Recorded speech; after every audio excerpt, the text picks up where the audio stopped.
باب حرمت مکہ، مکہ مکرمہ کی حرمت اور تعظیم۔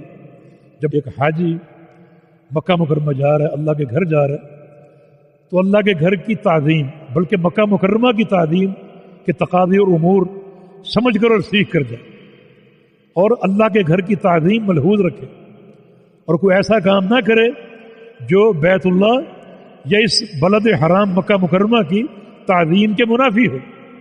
یہ اللہ تعالیٰ کا پہلا گھر اس زمین کی پشت پر قائم ہونے والا، جس کی حرمت اور تعظیم سب پر فرض ہے۔ چنانچہ بیت اللہ جانے والا حج عمرے کے قصد سے اسے یہ تعلیم دینی چاہیے کہ مکہ مکرمہ کی تعظیم کے تقاضے کیا ہیں اور بیت اللہ کی تعظیم کے تقاضے کیا ہیں، تاکہ وہ ایسے کسی امر کا مرتکب نہ ہو سکے جو اللہ کے گھر اور اللہ کے اس شہر کی حرمت کے اور تعظیم کے منافی ہو۔ حدیث ابو شریح رضی اللہ عنہ، یہ صحابی ہیں جن کا نام خویلد بن عمرو الخزاعی العدوی رضی اللہ عنہ، یہ پیارے پیغمبر کے صحابی ہیں۔ انہوں نے عمر بن سعید ابن عاص سے کہا تھا، انہ قال لعمر بن سعید بن العاص، انہوں نے عمر بن سعید بن عاص سے کہا تھا، کب کہا؟ وهو يبعث البعوث الى مکہ، یہ جو عمر بن سعید ہے یہ مکہ لشکر بھیج رہا تھا۔ البعوث بعث ان کی جمع، اور بعث کے معنی لشکر، لڑنے والا لشکر، قتال والا، یہ مکہ لشکر بھیج رہا تھا۔ معاملہ کیا ہے؟ یہ تفصیلی یہ معاملہ ہے، لیکن تفصیل کا وقت نہیں ہے۔ اصل یہ عمر بن سعید بن العاص ہے، یہ عمر بن عاص کا بھتیجا ہے، لیکن نہ اس کو تابعی ہونے کا شرف حاصل نہ صحابی ہونے کا، کیونکہ یہ شخص ایک جابر تھا، متکبر تھا، اور بہت سی اس میں مذموم خصلتیں تھیں، اور یزید ابن معاویہ کی طرف سے یہ مدینے کا گورنر تھا، اور چونکہ مکہ مکرمہ میں عبداللہ بن زبیر نے یزید کی بیعت نہیں کی تھی، لہذا یزید نے حکم دیا ان کو کہ مدینے سے مکہ لشکر روانہ کرو عبداللہ بن زبیر سے قتال کے لیے، کیونکہ مکہ میں رہنے والے لوگ عبداللہ بن زبیر کے شاگرد بھی تھے، مرید بھی تھے، اور یہ ممکن تھا کہ جب لشکر آتا تو اہل مکہ کھڑے ہو جاتے اور مقابلہ کرتے، لہذا اب وہ لشکر کی تیاری کر رہے۔ کون؟ یہ عمر بن سعید بن عاص، مدینہ منورہ کے گورنر، اور مدینہ سے مکہ لشکر بھیجنے کی جو ہے وہ تیاری کر رہے ہیں۔ تو ابو شریح صحابی رسول ان کے پاس آئے اور آ کر کہا کہ اذن لی ایھا الامیر، اے امیر، اے گورنر، مجھے اجازت دیجیے ان احدثک قولا قام به رسول اللہ صلی اللہ علیہ وسلم الغد من یوم الفتح، جو اللہ کے پیارے پیغمبر نے فرمایا تھا فتح مکہ کے اگلے روز۔ آ کر کہا کہ اے امیر، اے گورنر، اگرچہ وہ نافرمان تھا وہ شخص، لیکن اس کے لقب سے پکارا، ان کو تکریم دی تاکہ میری بات یہ سنیں اور میری بات سمجھیں۔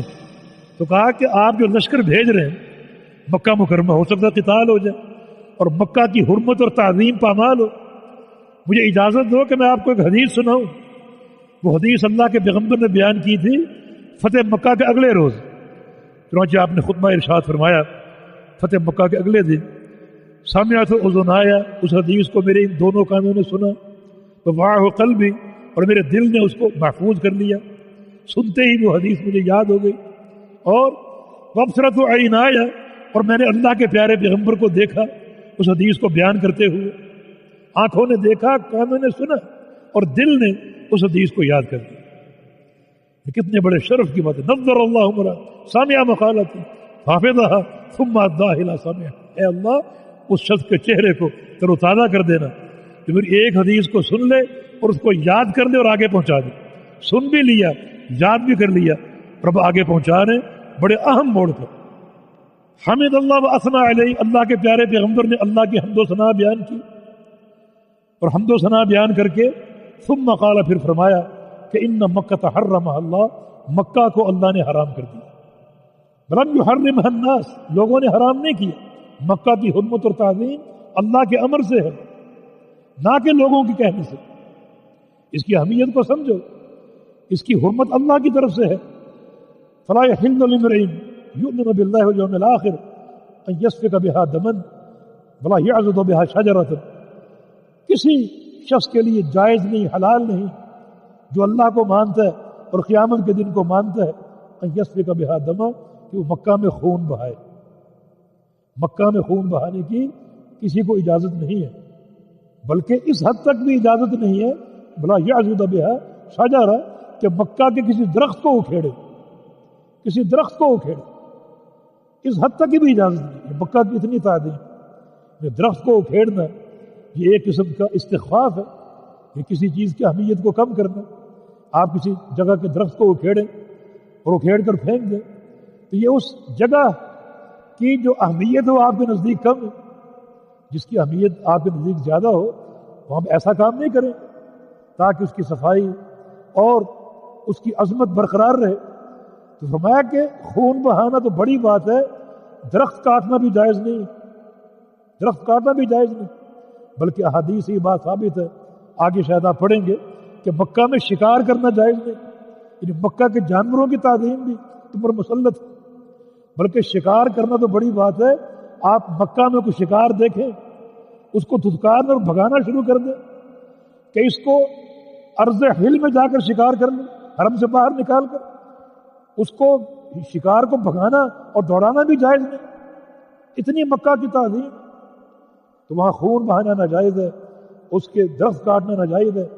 فَإِنْ أَحَدٌ تَرَخَّصَ بِقِتَالِ رسول اللہ صلی اللہ علیہ وسلم، اور اگر کوئی شخص مکہ میں لڑائی اور قتال کو حلال کر لے، خون بہانا جائز کر لے، اور دلیل یہ پیش کرے کہ اللہ کے پیغمبر نے بھی تو قتال کیا تھا فتح مکہ کی صورت میں، لشکر لے کر آپ آئے تھے، اہل مکہ سے قتال آپ نے کیا تھا، پھر قتال جائز ہوا۔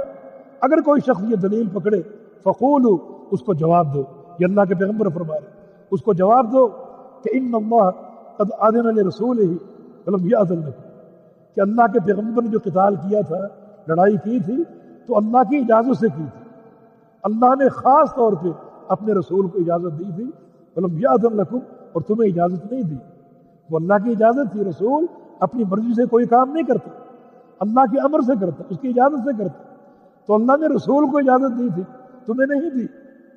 وَإِنَّمَا أَذِنَ لِي سَاعَةٍ مِّن نَّهَارٍ، اور رسول کو بھی مطلق اجازت نہیں دی کہ رسول جب چاہے قتال کر لے، جب چاہے لڑائی کر لے، نہیں، بلکہ رسول کو بھی دن کے ایک خاص حصے میں جو ہے وہ لڑائی کی اجازت دی تھی، ایک خاص حصہ، یعنی طلوع آفتاب سے لے کر عصر کی نماز، ان چند گھنٹوں میں رسول پر قتال مکہ میں حلال قرار دیا گیا تھا۔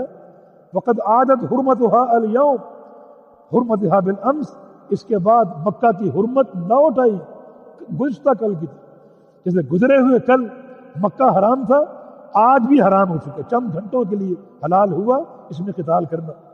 فلیبلغ الشاہد الغائب، فرمایا کہ میری یہ بات پہنچا دے جو یہاں موجود ہے اس شخص تک جو غائب ہے، سننے والا میری آواز پہنچا دے اس شخص کو جس نے نہیں سنا۔ فقید ابی شریح ما قال لك، حدیث پوری پہنچا دی۔ ابو شریح سے کہا گیا کہ آپ کو وہ سعید ابن عاص نے کیا جواب دیا، عمر بن سعید ابن عاص نے، مدینہ کے گورنر نے، جو مکہ میں لشکر کشی کرنا چاہ رہے، کیا جواب دیا؟ قال، تو فرمایا اس نے یہ جواب دیا، انا اعلم بذلك منك، اس حدیث کو میں تم سے زیادہ سمجھتا ہوں، اس حدیث کو میں تم سے زیادہ جانتا ہوں۔ حدیث کا انکار تو نہیں کر سکا، لیکن ایک ایسا ہیلا گھڑا، ایک ایسی بات سامنے رکھی کہ انکار بھی نہ ہو اور اس بات کو ٹال دو۔ کہا کہ ابو شریح میں تم سے زیادہ اس بات کو جانتا ہوں، ان الحرم لا يعيد عاصيا، حرم میں قتال جائز نہیں ہے، لیکن حرم کسی نافرمان کو پناہ نہیں دیتا۔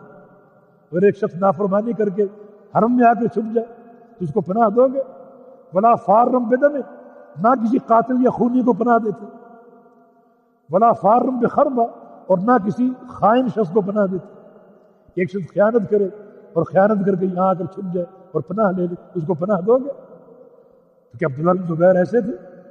عبداللہ بن زبیر کے خلاف لشکر کشی ہو رہی ہے، نعوذ باللہ، اللہ کے پیارے پیغمبر کے صحابی عظیم الخصائل، کیا وہ ایسے تھے؟ کیا وہ خائن تھے، عاصی تھے، نافرمان تھے؟ ہرگز نہیں۔ یہ اس عمر بن سعید کی ذاتی رائے تھی جو کہ حقیقت کے خلاف تھی اور صحابہ کی اہانت کے مترادف ہے، صحابہ پر جرح کے مترادف ہے۔ لا تسبوا اصحابی، میرے صحابہ کو تنقید کا نشانہ مت بنا، لا تتخذوا غرضا من بعد، میرے بعد میرے صحابہ پر تنقیدیں نہ کرنا۔ تو اس شخص نے، اس گورنر نے عبداللہ بن زبیر کے بارے میں یہ بات کی جو کہ قطعاً جھوٹ تھا۔ عبداللہ بن زبیر اللہ کے پیارے کے صحابی، انتہائی صالح کردار، صحیح العقیدہ اور جو صحبت کا شرف آپ کو حاصل ہے اس مرتبے پر فائز ہے۔ آگے خربہ کی تفسیر ہے، تو خربہ کے یہ دو تین معنی ہیں۔ خربہ سے مراد خیانت بھی ہو سکتا ہے، اور خربہ سے مراد تہمت بھی ہو سکتا ہے، اور چوری بھی ہو سکتا ہے۔ تو چور مکہ میں اگر آئے گا تو اس کو پکڑا جائے گا، اس کو مکہ حرم اس کو پناہ نہیں دے گا۔ لیکن اللہ کی حد کہاں قائم ہوگی؟ ایک شخص چوری کر لے، مکہ میں چھپ جائے تو اس کو پناہ مل گئی؟ نہیں، اس کو پکڑا جائے گا۔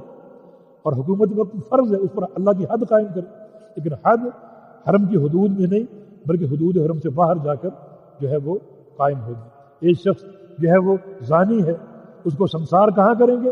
حرم کی حدود میں نہیں بلکہ حدود حرم سے باہر۔ یہ مکہ کی تعظیم اور اس کی حرمت کے تقاضے ہیں۔